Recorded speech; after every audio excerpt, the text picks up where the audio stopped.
এই পেস্টটা কিন্তু ইউএসের, এগুলো জানা দরকার। এইটা কিন্তু আমেরিকার চেয়ে দাম বেশি। বলে কেন? কেন দেখো, এই পেস্টটা ইউএসএ থেকে কিনে আনতে হয়েছে টাকা দিয়ে, তাহলে ওখানে যা দাম তাই দিয়ে আমি কিনে আনছি, এরপর বিমান ভাড়া কে দিবে, তারপরে এখানে ট্যাক্স প্যাড কে দিবে, তারপর আমার কর্মচারীর বেতন কে দিবে, ব্যবসার যে খরচ আছে, আমাদের যে খরচ আছে সেটা কে দিবে, তার উপরে আবার লাভও করতে হবে। তারপর না আমি এই প্রোডাক্টটা বেচতে পারবো, তা নাহলে তো আমি এই প্রোডাক্ট বেচতেই পারবো না। পারবো কি? পারবো? কেন পারবো না? কারণ আমার লস হবে। তা লস হলে কী হবে? আমি তো এই প্রজেক্ট রাখবো না। আমি এতগুলো টাকা দিলাম, দিয়ে আমি লস খাইলাম। এ কাজ কেউ করবে? তাহলে অবশ্যই এখানকার এটার দাম আমেরিকার চেয়ে বেশি হইতে হবে, আর তা না হলে 2 নম্বরই করতে হবে।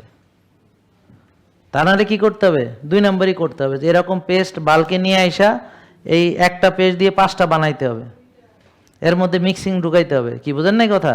তারপর প্যাকেট ট্যাকেট এরকম করে মার্কেটে ছেড়ে দিতে হবে দাম কমাইয়া। এছাড়া তো আর কোনো উপায় নেই। আর কোনো বুদ্ধি আছে? ধরেন এখন যে খাঁটি সোনা তার ভরি কত, তা এখন আপনি এর চেয়ে অর্ধেক টাকায় যদি ভরি সোনা কিনতে চান, তাহলে ভেজাল সোনা ছাড়া তো আর কিছু পাবেন না, পাওয়ার কথা না। তো আপনারা ভেজাল খাবার খাইতেছেন, তার প্রমাণ হলো সস্তা খাবার খান। খাবার কোনো দিনই সস্তা নয়, আপনি যেমন সস্তা না, আপনার শরীর যেমন সস্তা না। এগুলো দামি দামি জিনিস। একটা হার্টের দাম কত?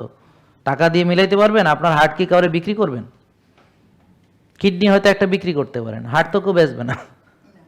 জেকে লাইফস্টাইল লিমিটেড, ওষুধ মুক্ত সুস্থ জীবন।